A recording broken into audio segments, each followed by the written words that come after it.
nos toca revisar el tema del tratamiento del infarto cerebral. Haremos hincapié, por supuesto, al tratamiento agudo del infarto cerebral. La importancia del infarto cerebral es grande debido, y como verán en la plática, a que es una patología muy prevalente con una alta mortalidad. Como se ilustra en la presente diapositiva, ocurren aproximadamente 17 millones y medio de eventos vasculares cerebrales, contabilizando infartos y hemorragias cerebrales, esto en todo el mundo. Y como se muestra al lado izquierdo de la gráfica, la gran mayoría de estos eventos, cerca del 67%, ocurren en países en vías de desarrollo, en tanto que solo un 33% ocurren en países de primer mundo. De tal manera que es un trabajo muy importante para los países emergentes y en vez de desarrollos, comprender, estudiar y aprender a tratar a estos pacientes.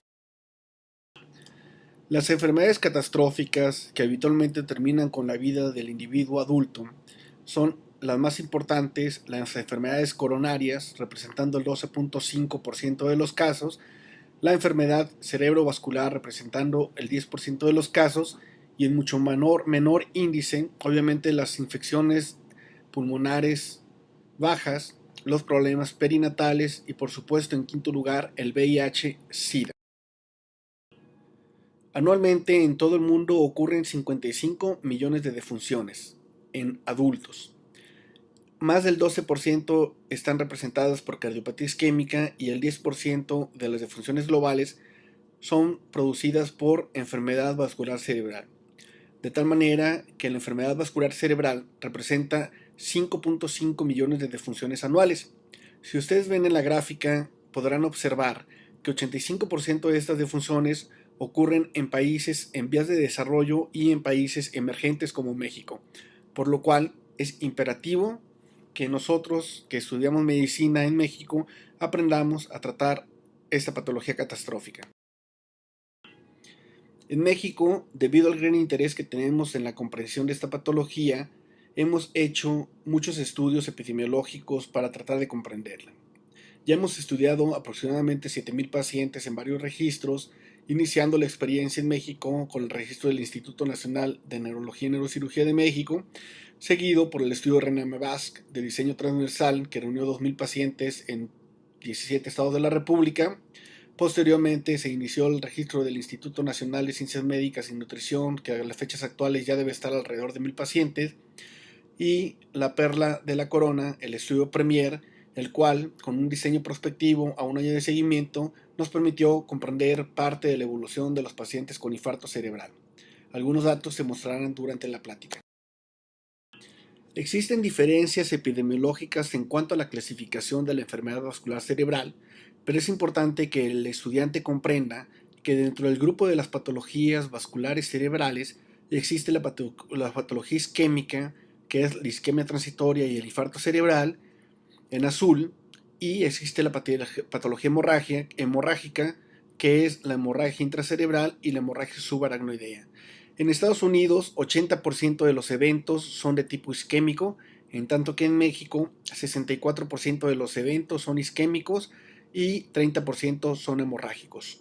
Un grupo muy pequeño de la patología está representado por la trombosis venosa cerebral, que en México está muy asociado a la época del puerperio en mujeres posteriormente a una cesárea, aunque es una patología rara. Si nos centramos en los cuadros azules, la patología isquémica, el infarto cerebral, lo estudiamos de acuerdo a su mecanismo fisiopatológico y se divide en varios grupos. El primer grupo y más importante es el evento aterotrombótico, el cual tiene su origen en las placas de ateroma que se desarrollan a nivel de la arteria carótida, a nivel del cuello, a nivel de la arteria vertebral, a nivel del arco aórtico, denominándose aortoembolismo, o en algunos casos por patología de aterosclerosis intracraneal a nivel del polígono de Willis. El segundo grupo de infartos es el infarto lacunar, el cual es un infarto pequeño que mide menos de 15 milímetros y está localizado por definición en partes profundas del cerebro y ocurre en pacientes hipertensos. Los eventos cardioembólicos, que son los segundos en frecuencias, y los de peor pronóstico, están relacionados con una fuente embólica de alto riesgo. La causa más común de ellos es la fibrilación auricular, que se presenta frecuentemente en mujeres o varones, más frecuentemente en mujeres por arriba de los 75 años de edad, aunque también hay otras causas que hay que estudiar, como son los infartos agudos al miocardio recentes, las fallas cardíacas descompensadas, los problemas valvulares de corazón izquierdo, entre otros tantos, como pudiera ocurrir en el síndrome de seno enfermo y en prótesis mecánicas. El cuarto grupo, denominado vasculopatía no trombótica, ocurre cuando hemos descartado los tres grupos previos, de tal manera que son pacientes que no tienen perfil metabólico de riesgo, son pacientes que no tienen eventos cardioembólicos y son pacientes que no son hipertensos. Así pues, estos cuatro grupos conforman la mayoría de los infartos cerebrales. Los grupos de la extrema derecha, los no determinados, ocurren cuando, a pesar de todos los estudios diagnósticos posibles, no podemos documentar qué es lo que ocurre con el paciente, u ocurre cuando el paciente tiene varios mecanismos y no podemos determinar cuál de ellos fue el que ocasionó el infarto.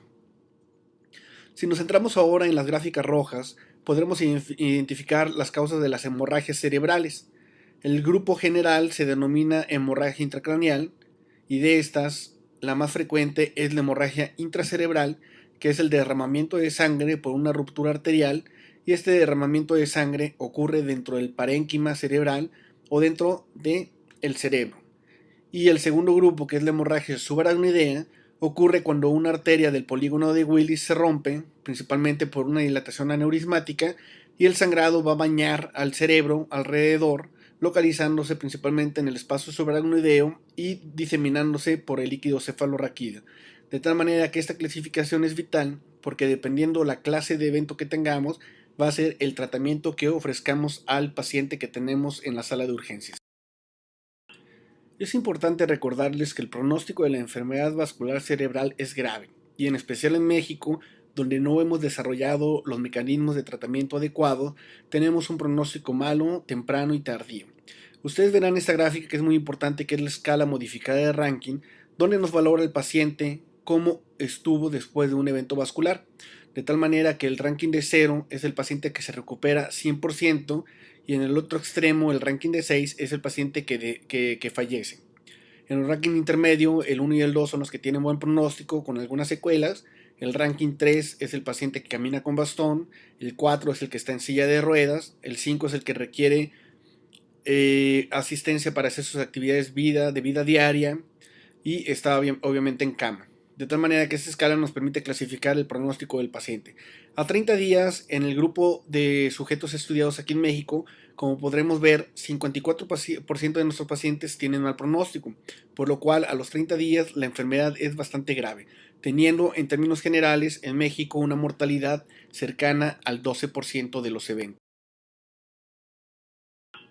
Uno pudiera pensar que la enfermedad vascular cerebral tiene una mortalidad alta al inicio, pero lamentablemente la enfermedad vascular cerebral tiene una mortalidad que continúa a través del tiempo.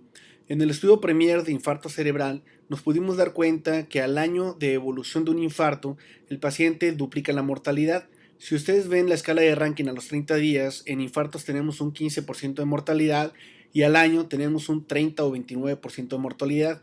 Esta mortalidad excesiva que tenemos en México implica, por supuesto, que no sabemos dar tratamiento de prevención secundaria y no es costumbre de los mexicanos enviar a los pacientes a dar rehabilitación física, que frecuentemente logra incorporar al paciente a actividades de vida diaria o actividades laborales. Así pues, además de que la mortalidad aumenta, el buen pronóstico aumenta muy poco, por lo cual es importante que aprendamos nosotros a tratar a estos pacientes y a reconocer que el tratamiento agudo es solo una parte del tratamiento integral del paciente y el seguimiento tiene que hacerse al menos por un año para lograr evitar recurrencias vasculares que van a terminar con la muerte del paciente. El pronóstico del paciente con un infarto cerebral agudo dependerá en gran medida de la gravedad de los síntomas. Así pues, en mano derecha podrán ver que a mayor gravedad de los síntomas el pronóstico del paciente un año es peor. La escala de NIH-SS es una escala que usamos en la etapa aguda para determinar la gravedad del paciente y esa escala nos permitirá determinar si el paciente es candidato a trombolisis aguda o no es candidato a la misma. Así pues, se considera un infarto menor al infarto que tiene por lo general menos de 9 puntos de NIH, un infarto intermedio, el que está entre 9 y 15 puntos, Esta división de nosotros es por el Premier, y por lo general un paciente que tiene mayor de 15 puntos en la escala de NIH pues tiene un infarto extenso. Así pues, los pacientes con infartos grandes tienen un peor pronóstico a un año de evolución que los pacientes que tienen infartos de tamaño pequeño, por razones obvias. Además del tamaño del infarto y el estado clínico del paciente, el mecanismo de oclusión arterial también determina el tamaño del trombo o el tamaño del coágulo y obviamente la gravedad del paciente. Así pues, los infartos de peor pronóstico en México y en todo el mundo son los cardioembólicos, que logran tapar ramas arteriales grandes del cerebro y finalmente van a terminar en infartos catastróficos con una alta mortalidad a un año.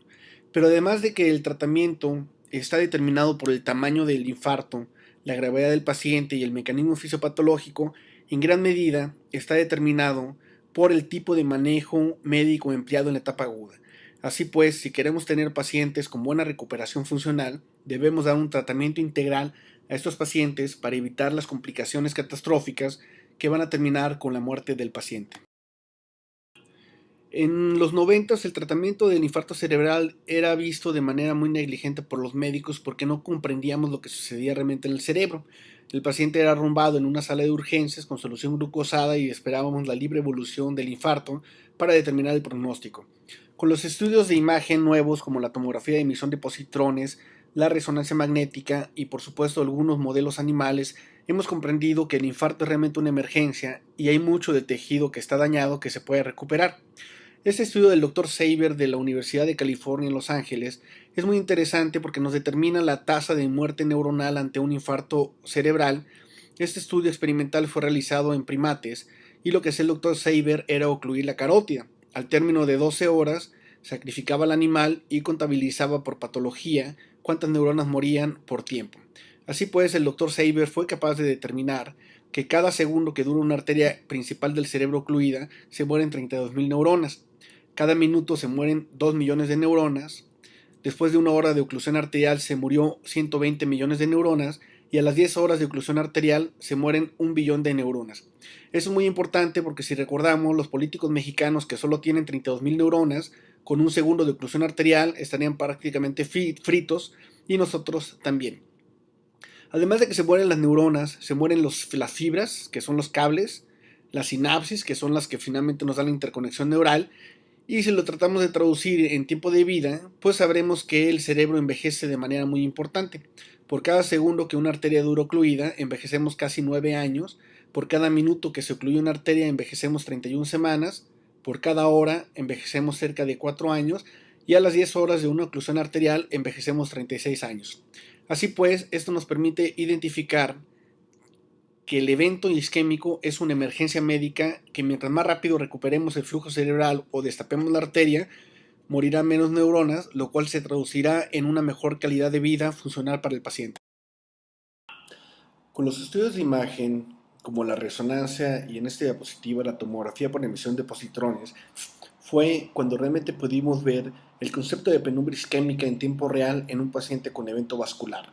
Como le indica la gráfica, la tomografía por emisión de positrones nos permitió ver el consumo metabólico de oxígeno, la extracción de oxígeno y el flujo cerebral. De tal manera que identificando esas zonas en el cerebro fue posible identificar la penumbra isquémica que era real, viable en los pacientes.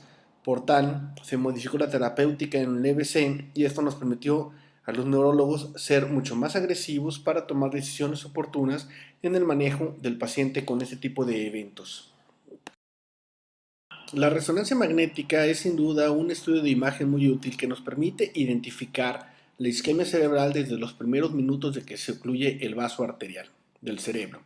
Así pues, en la extrema izquierda, la resonancia convencional en T2 no permitirá ver isquemia hasta después de varias horas de evolución, pero las dos secuencias nuevas de adquisición rápida, que es la difusión, la imagen media, y la perfusión, la imagen de la derecha, nos permite identificar isquemia cerebral desde los pocos minutos de que se ocluye la arteria. La imagen de media, llamada difusión, implica el movimiento de agua por la barrera hematoencefálica. Así pues, si la barrera está alterada, el flujo está alterado y no hay transporte de moléculas de agua, identificará el software una zona blanca que se llama restricción de la difusión y eso implicará isquemia aguda. Por otro lado, en la extrema derecha, que es la imagen de perfusión, implica que el paciente se le pondrá medio de contraste y, como es de esperar, el medio de contraste pasará por el parénquima, será lavado y nos dará una velocidad de tránsito del contraste. En el lado afectado, como se muestra en rojo en la imagen de la derecha, nos implica que el contraste tarda más tiempo en pasar por el parénquima a comparación de la zona derecha, esto porque hay disminución del flujo. Esa zona roja se llama hipoperfusión. Si yo empasto la zona azul en la zona roja, veremos que era una zona de desacuerdo y será normalmente la hipoperfusión roja mayor que la restricción de la difusión en azul.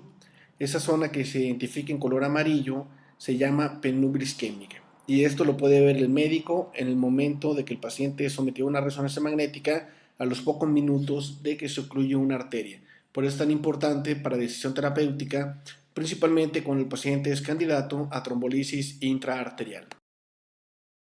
Así pues, por resonancia magnética podemos identificar varias zonas de lesión cerebral y podemos entender que es un continuo de lesión que se estabiliza o se establece en varios días, minutos, horas o segundos. Así pues, la primera zona en aparecer de daño es el ADC alterado, la zona negra. Posteriormente aparecerá la restricción de la difusión en gris, seguirá la hipoperfusión en naranja y finalmente una zona en rojo de oligoemia, que simplemente es un poco de disminución de flujo con función cerebral normal. Así pues, el tamaño del infarto podrá ser muy pequeño si actuamos muy rápido o muy grande si actuamos mal. El tamaño del infarto, además del mecanismo de acción y de la gravedad del paciente, depende del médico. Una buena actuación médica implicará infartos pequeños del tamaño de ADC o difusión, y un infarto maltratado implicará un paciente que perderá perfusión y oligoemia, teniendo infartos hemisféricos que lo llevarán finalmente, en muchos casos, a la defunción. Si ustedes han tenido la oportunidad de ver una tomografía, una resonancia en la etapa aguda del infarto, podrán identificar lo siguiente. Como yo sé que muchos de ustedes no lo han visto, les voy a enseñar la primera tomografía de su primer paciente. Bueno, esta imagen que muestra una imagen del cerebro de Simpson es una imagen que, si bien puede causar hilaridad, quiere dar a conocer que realmente después de un evento vascular cerebral isquémico hemorrágico, el cerebro se reduce de tamaño, pierde volumen y viene la segunda catástrofe, que es el infarto y de la hemorragia, además de ser la primera causa de discapacidad funcional, de ser la segunda causa de muerte a nivel mundial. También es la segunda causa de demencia a nivel mundial, solo por debajo de la enfermedad de Alzheimer. Así pues, que el tratamiento de infarto y hemorragias no termina después de 30 días, sino que es un continuo de modificación de tratamientos, reincorporación del paciente a sus actividades laborales y de vida diaria, lo cual va a permitir en mucho tratar de reducir el riesgo de complicaciones como la demencia. Y ya hablando en serio, la evolución natural de un infarto grande, lo que llamamos los médicos infarto maligno, básicamente es una evolución catastrófica entre el día 3 al día 5 del infarto. La primera tomografía de la izquierda muestra un cerebro normal, solo con la presencia de signos tempranos de infarto, como le indica la flecha, la arteria cerebral media hiperdensa. Conforme pasan las siguientes 6 a 12 horas, empiezan a aparecer los signos tempranos de infarto, ya con daño parenquimatoso, donde se identifica en la segunda tomografía borramiento de surcos, que es muy fácil verlo a comparación del lado izquierdo con el derecho. Hacia las 24 horas aparecerá ya lo que es la isquemia o el infarto real, obviamente bien localizado en un hemisferio, y hacia el tercero, cuarto y quinto día aparecerá el infarto maligno con la herniación transtentorial, que va a producir en muchos casos la muerte del paciente.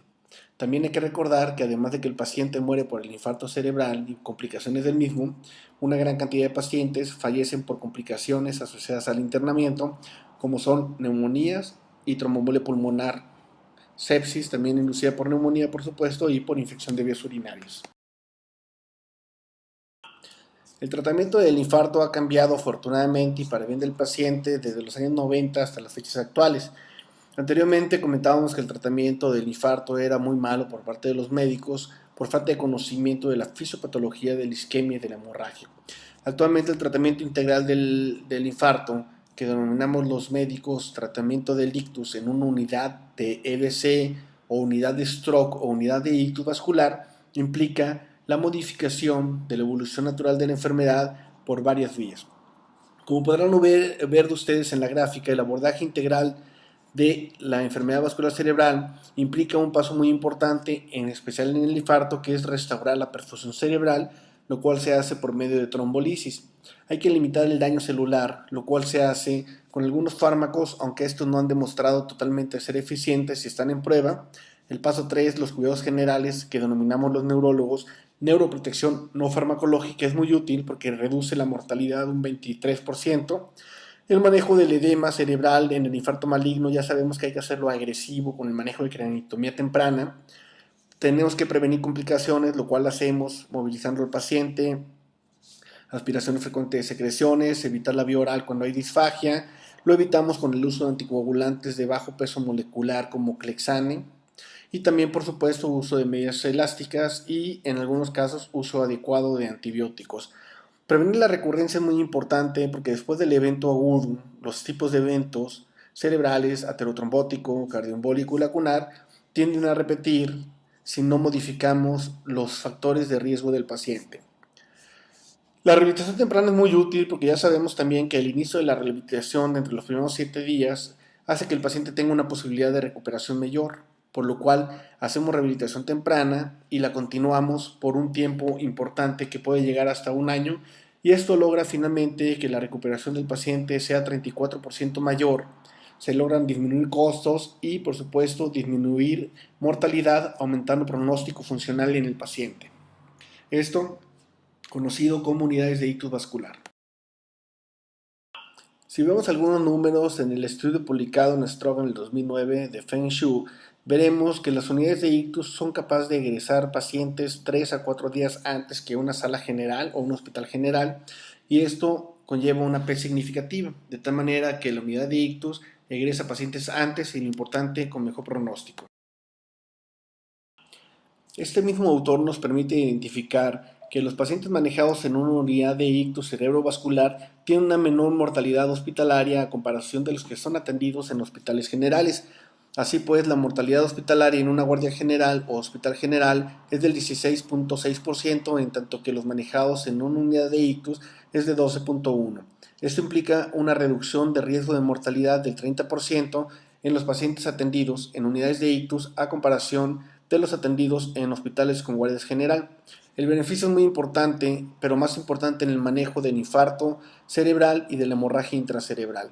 Necesitamos tratar 22 pacientes en una unidad de ictus para reducir la mortalidad de los pacientes con infarto y hemorragia cerebral. Este NT es muy pequeño y es muy útil debido a la gran cantidad de pacientes con este tipo de patología.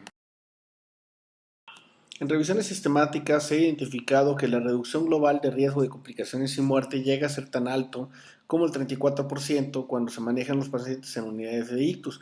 Y lo importante es que se afecta la mortalidad para bien, se reduce más de un 20%, y la discapacidad funcional también es capaz de reducirse aproximadamente un 13 a 15%.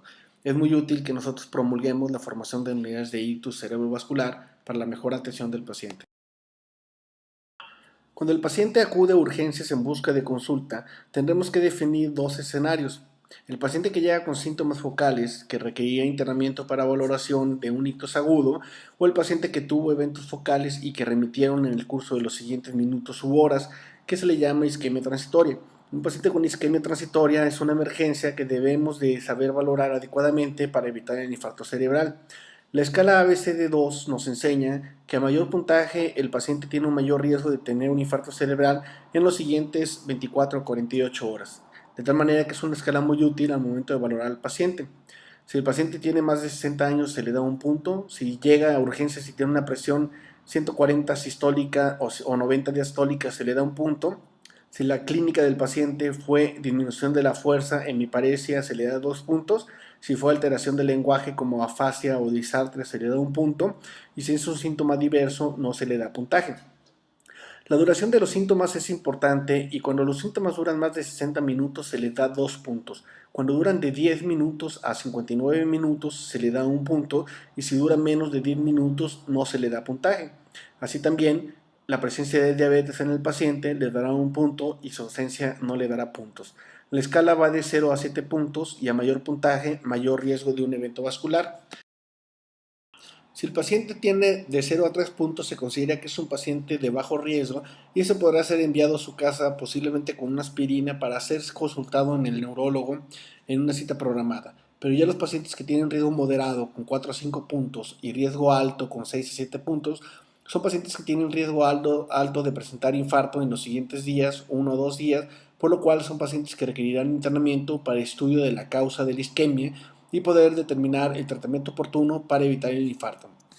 Quisiera aclarar que la escala reciente que está publicada en el 2010 y 2011 se llama ABCD3I, pero es una escala más compleja que no tiene sentido que el estudiante la aprenda.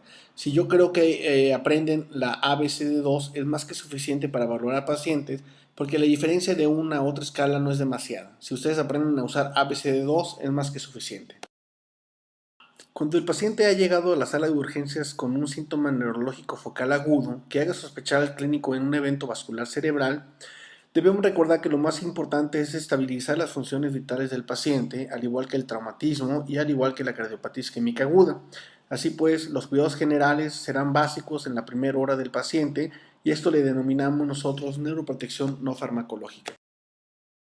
La neuroprotección no farmacológica o el manejo médico general de estabilización del paciente ha logrado demostrar que reduce la mortalidad del paciente 23 a 30%, y eso lo puede hacer un médico general sin problema alguno. Lo primero que hay que garantizar en el paciente obviamente es que tenga una saturación de oxígeno mayor del 95% con puntas nasales si es requerido. Hay que también, por supuesto, controlar la temperatura y evitar la hipotermia o la hipertermia, porque la hipertermia en este caso produciría un aumento del consumo de oxígeno que produciría una pérdida de la isquemia. La frecuencia cardíaca tendría que estar en rangos normales y es importante para determinar si no hay arritmias letales en el paciente, que son frecuentes en el infarto maligno y en la hemorragia cerebral. La hipo y la hiperglicemia vitales porque pueden dar falsos datos de localización. Incluso el paciente con hipoglicemia o hiperglicemia severa debe ser corregida su azúcar para poder dar paso a una trombolisis en caso de que siga siendo necesario. La presión arterial es el manejo más importante de la neuroprotección no farmacológica, ya que dependerá de la perfusión cerebral el que el paciente tenga un buen pronóstico o no lo tenga. Así pues, si recordamos, la presión de perfusión cerebral es arriba de 70 milímetros de mercurio y este depende, por supuesto, de la diferencia de la presión arterial media y la presión intracraneal.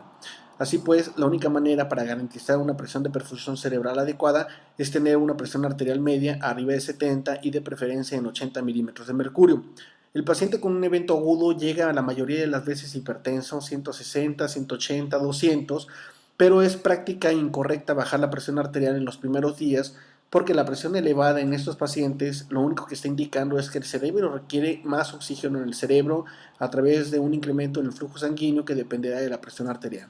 Si el paciente llega y le dan Adalat o cualquier otro medicamento que baje la presión arterial, lo único que estarán haciendo es sacrificar la perfusión cerebral, aumentando la zona de isquemia y empeorando el pronóstico del paciente. Las soluciones endovenosas que requiere el paciente serán siempre soluciones fisiológicas, salvo alguna situación especial. No utilizamos soluciones al medio, soluciones Harman ni soluciones glucosadas, porque lo único que requiere el paciente es tener una homeostasis general que se garantiza por una solución isotónica como la solución solución fisiológica, y la velocidad de infusión dependerá de las condiciones del paciente y se recomienda que sea de 15 a 30 mililitros por kilogramo de peso. Recuerden, importante, no usen esteroides porque aumentan la mortalidad 20 a 30% por aumento de efectos protrombóticos de la presión arterial, de hiperglicemia y de infecciones. Están proscritos y contraindicados los esteroides en el edema citotóxico del infarto y de la hemorragia.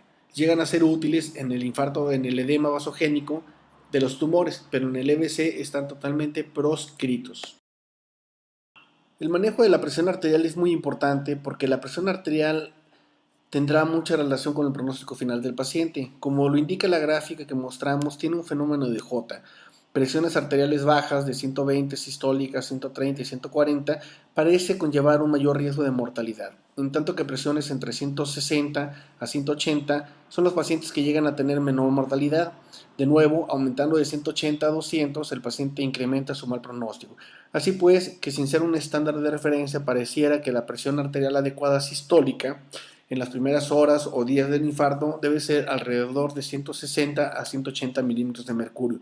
Esto favorece perfusión cerebral porque garantiza una presión de perfusión cerebral mayor de 70 en todos los casos. La reperfusión cerebral es la técnica estándar de referencia en el manejo del infarto cerebral agudo, y con restaurar la perfusión cerebral nos referimos básicamente al uso de trombolíticos para alisar el trombo que está ocluyendo la arteria. Hay varias técnicas que nos permiten reperfundir el cerebro que vamos a comentar a continuación. Así tendremos que la trombolisis en el infarto agudo puede ser endovenosa y puede ser intraarterial. Las dos son útiles y son convenientes, pero el estándar de referencia de nuevo para la trombolisis cerebral es la endovenosa. Y esto porque es mucho más fácil de aplicar y está bien probada para las primeras horas del evento. Antes de entrar en materia, quisiera dar los puntos más importantes. La trombolisis endovenosa está autorizada actualmente para el paciente con infarto cerebral agudo dentro de las primeras 4 horas y media de evolución. Y la trombolisis intraarterial está autorizada para los pacientes que tienen un evento en evolución grande entre las 3 y las 6 horas de evolución, en algunos casos especiales 8 horas, pero muy importante también a los pacientes que tienen contraindicación para trombolisis endovenosa.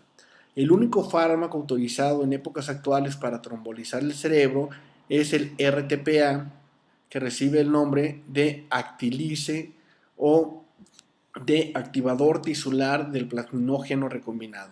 De tal manera que este fármaco de tercera generación es el único autorizado, y es el único autorizado porque la evolución de la trombolisis cerebral no ha sido nada fácil. Las flechas en rojo son los estudios que resultaron negativos para la trombolisis, los naranjas son los que dieron paso al nacimiento de los fármacos de tercera generación, que en color verde son los que demostraron el funcionamiento de la trombolisis endovenosa en el cerebro. Los primeros estudios que utilizaron fármacos de primera generación, como el estudio australiano de streptokinasa, el estudio europeo de streptokinasa y el estudio italiano de streptokinasa, demostraron que había un exceso de mortalidad por conversión hemorrágica del infarto. Estuvo a punto de pararse en los 80 la trombolisis cerebral, pero afortunadamente salieron fármacos de segunda generación como el Ancrod y otros productos, donde se demostró que había un posible beneficio del uso de estos medicamentos sin un riesgo muy incrementado de hemorragia. Pero no fue realmente hasta que salieron los fármacos de tercera generación del tipo de el RTPA o del Actilice cuando realmente se demostró que el fármaco era útil para reducir mortalidad sin tener un exceso de hemorragias muy importantes. Los dos primeros estudios, que fueron los europeos, utilizaron dosis altas y ventanas hasta de 6 horas, y el estudio en verde que dice que es el NINDS demostró que la dosis terapéutica para trombolisis endovenosa es de 0.9 miligramos por kilo de peso dentro de las primeras 3 horas de evolución. Posteriormente saldría el estudio ECAS-3 hasta abajo, en verde, que demostraría que también se puede usar trombolítico RTPA a dosis de 0.9 miligramos por kilo en una ventana de hasta 4 horas y media. Así pues, en la época de la trombolisis cerebral moderna por vía endovenosa nace en el 95 con el estudio NINDS, posteriormente se confirma en Europa con el estudio SITMOS, y un análisis conjunto da la partida para que todo el mundo pueda hacer trombolisis, claro, teniendo en cuenta la experiencia de los grupos. Los estudios de abajo son estudios que están probando fármacos nuevos que todavía no salen positivos, pero son fármacos de cuarta generación, como es el desmoteplase, que está tratando de demostrar funcionamiento de la trombolisis endovenosa en horas extendidas hasta de 6 a 8 horas, pero todavía no está probado, por eso lo ponemos en rojo y en color naranja. El estudio original de Elena INDS del 95, que fue con el cual se probó la trombolisis realmente, nos muestra que los resultados de la trombolisis a las 24 horas no son espectaculares y el beneficio del paciente viene hacia los 3 meses sobre placebo. En el estudio original se compararon 312 pacientes tratados con RTPA contra 312 tratados con placebo. Como ustedes verán, el resultado global a las 3 horas fue de 0.06, muy marginal, pero realmente el beneficio franco de los pacientes es cuando se trata en la primera hora o primera hora y media. Así pues, que al igual que el trauma, la hora dorada del infarto cerebral es la primera hora. Posiblemente haya mejoría clínica de los pacientes si son tratados a las 2, a las 3 o a las 4 horas, pero es importante hacer conciencia de que mientras más rápido se reperfunde el cerebro, menos neuronas muertas y mejor pronóstico funcional para el paciente. Así, veremos cómo es la evolución hacia los 3 meses de los pacientes. En el mismo estudio de NINDS, vemos cómo a los 3 meses los pacientes que son tratados de placebo tienen peor pronóstico funcional que los que son tratados con RTPA, esto para todas las escalas de medición, que fue la escala de Rankin y la escala del NIM-10. Así vemos que las gráficas en verde son mayores en RTPA, lo cual implica un ranking y un NIM-10 de mejor pronóstico sobre el grupo tratado con placebo. Así también hubo una reducción ligera pero significativa de mortalidad hacia los 3 meses. El estudio SID-MOST fue básicamente un estudio poblacional realizado en Europa para demostrar que la técnica de trombolisis era seguro en medio abierto, igual de seguro al menos que lo que se presentaba en los estudios clínicos aleatorizados, como fue el estudio NIM-10. Los resultados del estudio SID-MOST fueron espectaculares. Incluso tuvieron mejor resultado que los que se presentaron en los estudios clínicos controlados. Esta gráfica muestra la escala de ranking 0, 1, 2 y 3 de los pacientes que fueron tratados en los protocolos y en el SID-MOST. Si ustedes ven en todos los estudios, en el estudio conjunto, los que fueron tratados con placebo, tuvieron recuperación 40% de los pacientes. En los estudios conjuntos clínicos aleatorios, como el estudio NIM-10 y los SECAS, se presentó 49% de mejoría en los pacientes tratados con RTPA o con Actilice o Alteplase. Pero en el estudio SID-MOST, que fue el estudio de cohorte europeo, el beneficio fue 55%. Si ustedes ven la diferencia del placebo 40 contra el 55 del SID-MOST, vemos que la diferencia absoluta es de 15%, lo cual es muy grande en magnitud, por lo cual se demostró que el RTPA era un fármaco seguro siempre y cuando se utilizara 0.9 miligramos por kilo y en este tiempo en las primeras 3 horas. Posteriormente, en el 2009 se probaría el uso hasta las 4 horas y media, pero es un fármaco útil que se debe utilizar con cierta experiencia. El gran problema con la trombolisis endovenosa es que lamentablemente muy pocos pacientes llegan a la sala de urgencia en las primeras 3 o 4 horas de evolución.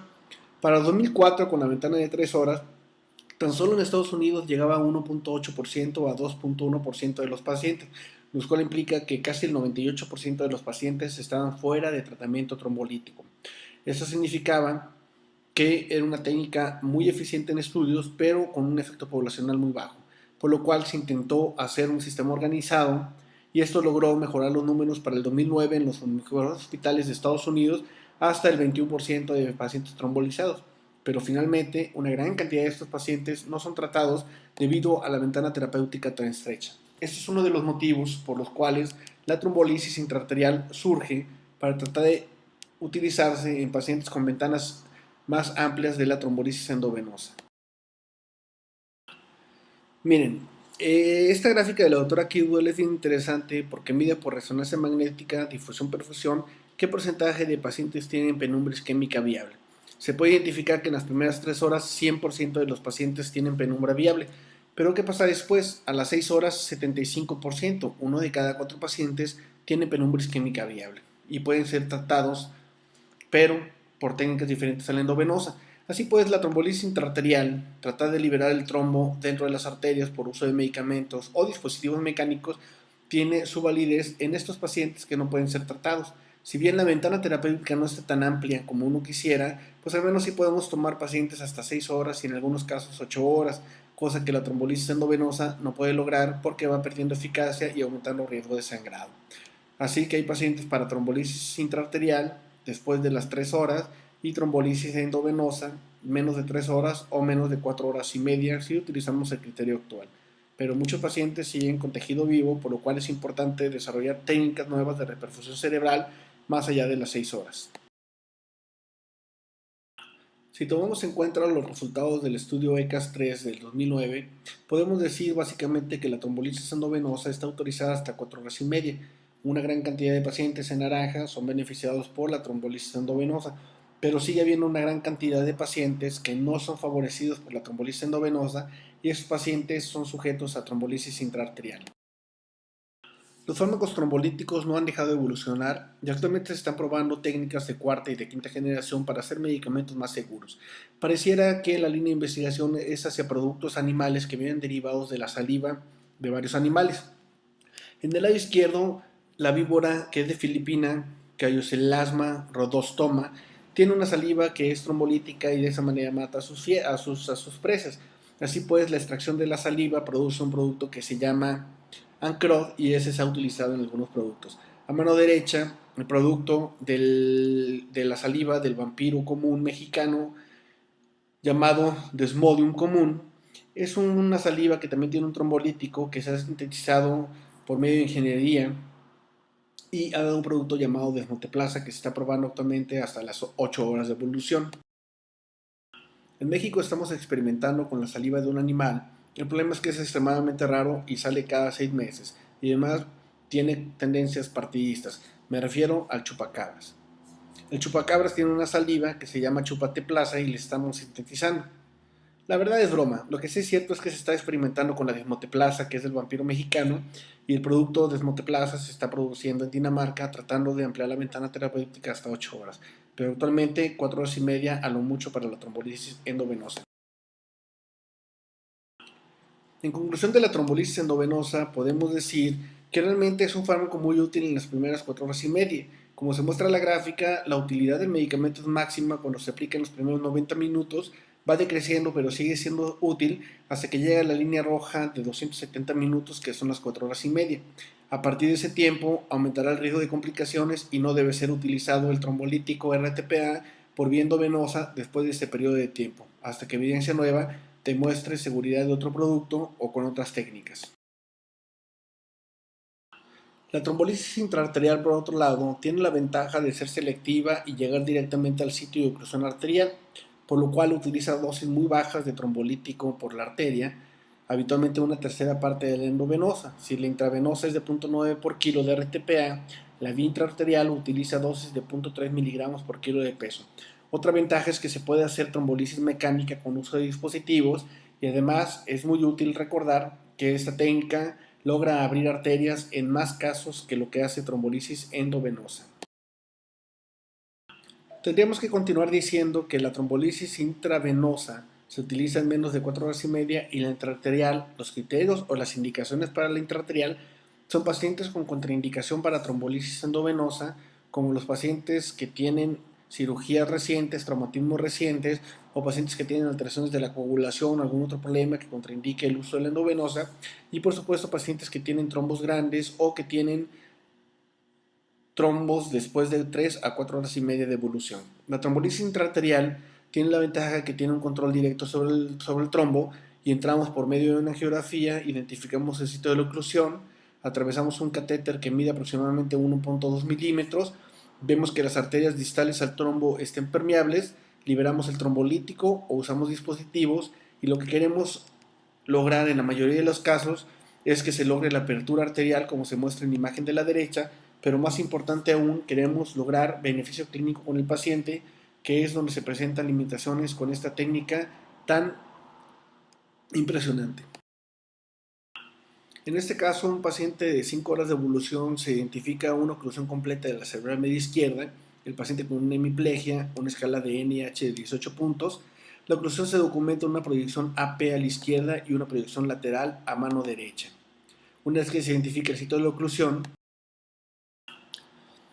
enseguida se logra subir los dispositivos a través del trombo con catéteres de 1.2 milímetros de grosor. Se logra liberar una pequeña dosis de RTPA menor de 0.3 miligramos por kilo de peso. Posteriormente se logra abrir un balón de angioplastía que también mide alrededor de 1.5 a 1.3 milímetros para intentar lograr abrir la arteria. Terminando el procedimiento de angioplastía, tendremos que hacer un disparo de control. Y este disparo de control tendría que mostrar en la mayoría de los casos una repermeabilización completa de la cerebral media, como en este caso. Aquí mostramos que se abre el trombo, se libera todas las ramas de la media y esto conlleva una mejoría clínica del paciente. Hay que recordar que lo importante es la mejoría clínica del paciente y no tanto el resultado angiográfico que se presenta en la mayoría de los casos, por lo cual hay que tener adecuada decisión de los pacientes para poder obtener el máximo beneficio de esta técnica que utiliza dosis pequeñas de RTPA y una gran cantidad de dispositivos mecánicos que favorecen la liberación del trombo.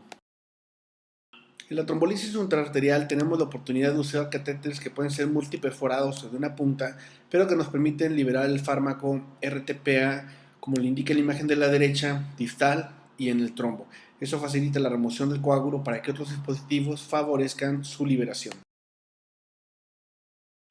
Después del uso del medicamento y de la guía, un dispositivo útil es el balón de angioplastía que se muestra a la izquierda, y en el caso de la derecha se muestra la apertura de las arterias con el uso de un balón que, como les comentaba, mide pocos milímetros de grosor, y esto permite planchar el trombo para que se fragmente y logre la liberación de ramos proximales de la arteria.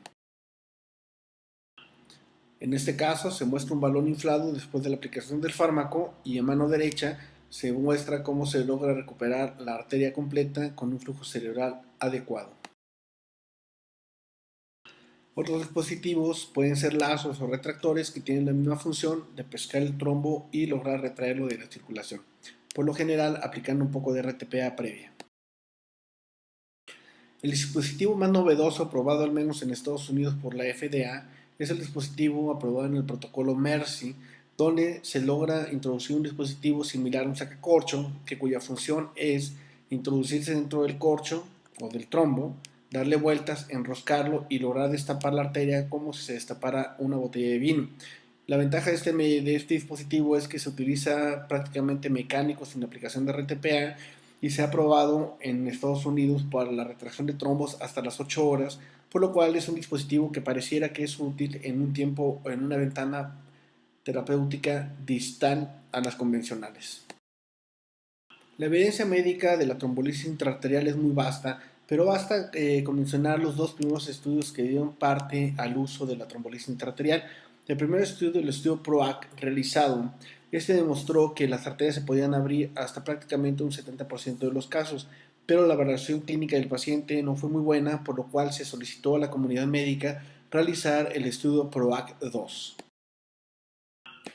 En el estudio PROAC 2, utilizando trombolítico, en esta ocasión un fármaco de segunda generación prouroquinasa, se demostró que la trombolisis intraarterial hasta las 6 horas de evolución era mejor que placebo clínicamente, comparando una mejoría de ranking 2 a 90 días en 121 pacientes del grupo del grupo prouroquinasa, a comparación de 59 del grupo placebo. La diferencia fue rotunda: 40% de beneficio en el grupo de prouroquinasa contra 25% de placebo, dando un beneficio absoluto del 15%, similar a lo que produce la trombolisis endovenosa, por lo cual se requieren tratar 7 pacientes con trombolisis intraarterial en las primeras 6 horas para obtener un paciente con discapacidad leve o asintomático, a comparación de placebo. Como podrán ver, en PROACT 2 también se demostró que las arterias pueden ser recanalizadas 66 a 70% a comparación de 18 del placebo. Así, la posibilidad de abrir arterias y obtener beneficio es muy grande, y el riesgo de sangrado cerebral es del 10% o menos, datos un poco más elevados de la trombolisis intravenosa, pero ese efecto no se le puede aplicar a la trombolisis, sino a la ventana terapéutica más ampliada, que expone al paciente a mayor riesgo de tener sangrado. Podríamos concluir de la trombolisis que la trombolisis es muy útil, y lo más importante es tratar de recanalizar el vaso. Los estudios de trombolisis intraarterial han demostrado que en el paciente en el cual se puede recanalizar la arteria tienen un mejor pronóstico a comparación de los pacientes que no se logra recanalizar la arteria. Así, el 49% de los pacientes en los cuales se pudo recanalizar la arteria tendrán un buen pronóstico, comparado solo con el 9.6% de los pacientes en los cuales no se pudo recanalizar la arteria. Es lo más importante intentar recanalizar la arteria en todo lo posible, siempre y cuando tomando en cuenta los riesgos de ambas técnicas y sabiendo aplicar la correcta en el momento correcto. Para que la trombolisis intraarterial entre a la trombolisis de las primeras 3 a 4 horas y medias, es importante que se compare con la trombolisis endovenosa, y actualmente no sabemos realmente si esta técnica es superior, igual o peor que la trombolisis endovenosa. Hasta que no salgan publicados los artículos en donde se comparen face to face o cara a cara ambas técnicas en la ventana terapéutica temprana, no sabremos si la técnica será superior o igual, y seguirá siendo la trombolisis endovenosa el estándar de referencia. Estamos esperando el resultado de ese estudio y de muchos otros estudios que están demostrando la efectividad de ambos medicamentos en las primeras horas. El estudio síntesis saldrá publicado en un par de años, y con estos resultados podremos saber si los intervencionistas somos competitivos en la primera etapa del infarto, que es la etapa de las primeras 3 horas. Por lo pronto, la trombolisis endovenosa sigue siendo estándar de referencia y posteriormente la trombolisis intraarterial es una técnica útil y de apoyo para estos pacientes. Finalmente, el manejo del edema cerebral en el infarto es muy importante porque es en gran medida lo que termina con la defunción del paciente. El edema cerebral es manejado con medidas farmacológicas y algunas veces con intubación para manejar la vasodilatación cerebral, pero realmente en el edema maligno que sucede tras un infarto hemisférico es poco probable que estas técnicas lleguen a ayudar. Así pues que la técnica más moderna es intentar quitar el hueso de manera temprana para que el paciente tenga posibilidades de que no suceda una herniación por edema maligno y permita la sobrevida. Es muy importante recordar que siendo este un paciente crítico, la idea de la cirugía es evitar la muerte y no mejorar pronóstico. El manejo general del edema, como es la osmoterapia con manitol, la hiperventilación, el uso de relajantes y el coma barbitúrico realmente no han demostrado impactar en la sobrevida del paciente con infarto maligno. Así pues, son útiles para pacientes con infartos leves a moderados, pero los efectos severos no sirven. Esto bien demostrado y por lo cual se ideó la técnica de la craniotomía descompresiva. La craniotomía descompresiva fue probada en varios estudios, principalmente alemanes, donde demostraban que quitar el hueso de manera temprana, antes de que iniciaran los datos de herniación cerebral, como deterioro del estado de alerta y dilatación pupilar y decorticación, eran útiles en salvar la vida del paciente. Estos estudios alemanes son los siguientes: Decimal, Destiny y Hamlet. Estos tres estudios fueron utilizados para hacer un análisis conjunto o un pool análisis y dar un riesgo de beneficio en conjunto. Así pues, el pool análisis nos demuestra lo siguiente. En un paciente con infarto cerebral maligno sometido a tratamiento convencional, que es el que les mostré en la primera gráfica, mannitol, hiperventilación, tiene un buen pronóstico en el 2% de los casos, en tanto que una mortalidad del 71%. Por el lado contrario, los sometidos a cirugía o craniotomía temprana tienen un buen pronóstico del 14%, que es mucho más alto, y una mortalidad del 22%.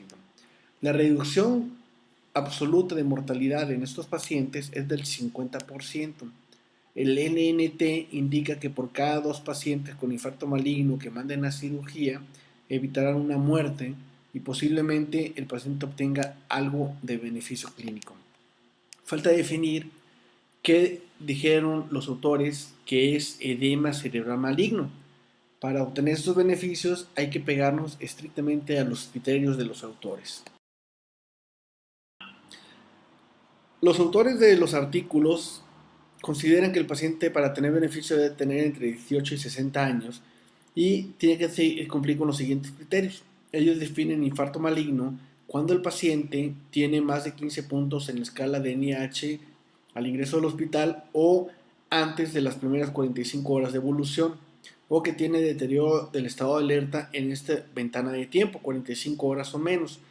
También consideran que la tomografía tenga una lesión mayor del 50% o por resonancia magnética, cuando se mide el volumen, un volumen mayor de 145. Si cumple criterios de NIH mayor de 15, deterioro de la conciencia desde el ingreso, es un paciente que hay que mandarlo a cirugía temprana, quitar el hueso antes de que entre en coma y se deteriore. Esta maniobra tan sencilla en el paciente grave de la etapa aguda en las primeras 45 horas logrará salvar la vida del paciente si así se plantea ante la familia. Mucho cuidado hay que tener en no decirle a la familia que le van a salvar la vida y va a caminar, porque son medidas heroicas que buscan salvar la vida en los pacientes. Finalmente, no me queda más que agradecer su participación. Este es mi correo electrónico, lo pongo a su disposición, luismurillo@ipao.com.mx, para cualquier duda o comentario en relación a la plática. Agradeceré sus comentarios para tratar de mejorar siempre las presentaciones para los estudiantes de medicina. Gracias y nos vemos en la siguiente entrega.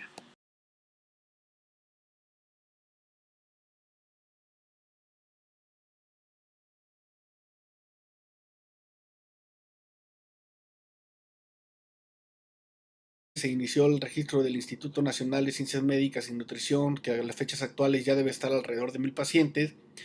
y la perla de la corona, el estudio Premier, el cual, con un diseño prospectivo a un año de seguimiento, nos permitió comprender parte de la evolución de los pacientes con infarto cerebral. Algunos datos se mostrarán durante la plática.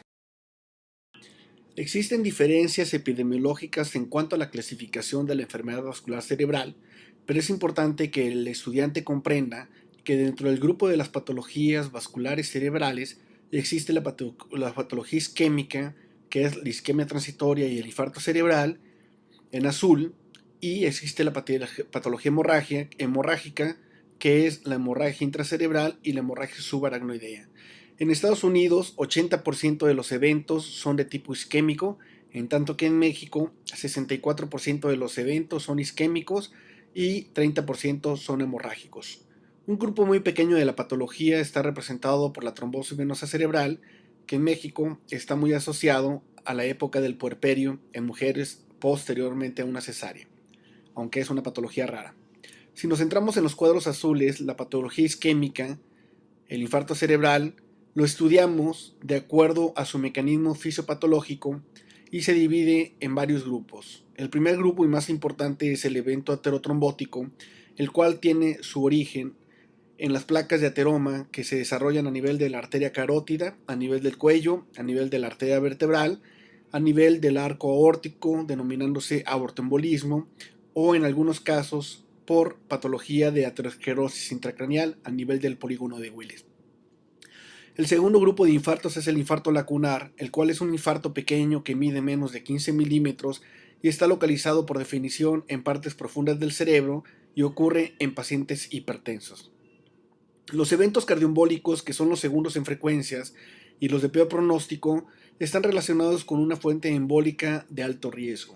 La causa más común de ellos es la fibrilación auricular, que se presenta frecuentemente en mujeres o varones, más frecuentemente en mujeres por arriba de los 75 años de edad, aunque también hay otras causas que hay que estudiar, como son los infartos agudos al miocardio recentes, las fallas cardíacas descompensadas, los problemas valvulares de corazón izquierdo, entre otros tantos, como pudiera ocurrir en el síndrome de seno enfermo y en prótesis mecánicas. El cuarto grupo, denominado vasculopatía no aterotrombótica, ocurre cuando hemos descartado los tres grupos previos, de tal manera que son pacientes que no tienen perfil metabólico de riesgo, son pacientes que no tienen eventos cardioembólicos y son pacientes que no son hipertensos. Así pues, estos cuatro grupos conforman la mayoría de los infartos cerebrales.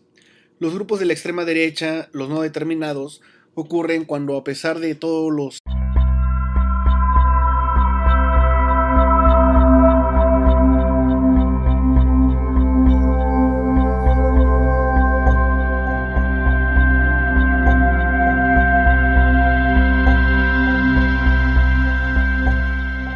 de hoy nos toca revisar el tema del tratamiento del infarto cerebral.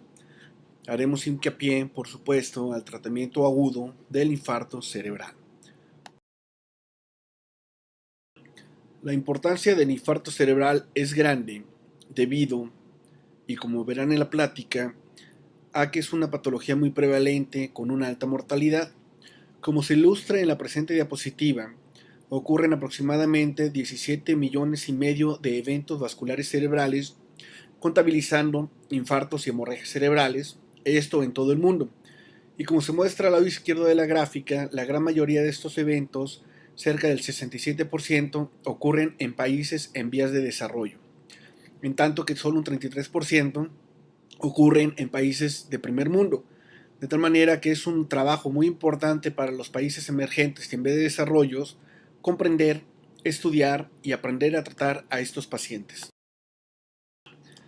Las enfermedades catastróficas que habitualmente terminan con la vida del individuo adulto son las más importantes, las enfermedades coronarias, representando el 12.5% por estudios diagnósticos posibles. No podemos documentar qué es lo que ocurre con el paciente, u ocurre cuando el paciente tiene varios mecanismos y no podemos determinar cuál de ellos fue el que ocasionó el infarto.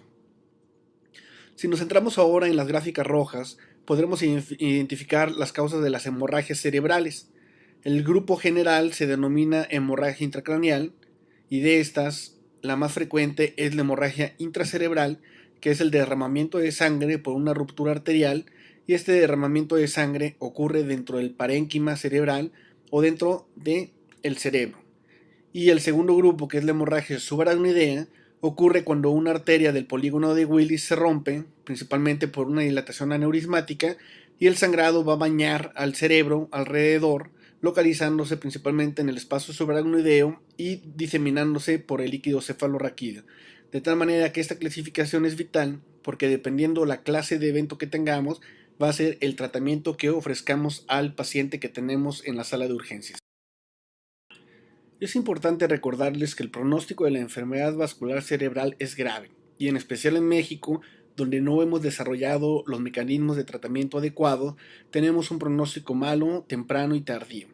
Ustedes verán esta gráfica que es muy importante, que es la escala modificada de ranking, donde nos valora el paciente cómo estuvo después de un evento vascular, de tal manera que el ranking de 0 es el paciente que en todos los casos, la enfermedad cerebrovascular representando el 10% de los casos, y en mucho menor índice, obviamente, las infecciones pulmonares bajas, los problemas perinatales y, por supuesto, en quinto lugar, el VIH-Sida. Anualmente en todo el mundo ocurren 55 millones de defunciones en adultos.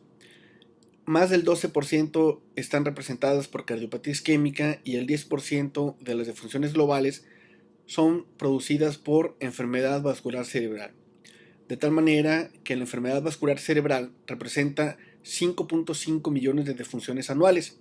Si ustedes ven en la gráfica, podrán observar que 85% de estas defunciones ocurren en países en vías de desarrollo y en países emergentes como México, por lo cual es imperativo que nosotros que estudiamos medicina en México aprendamos a tratar esta patología catastrófica.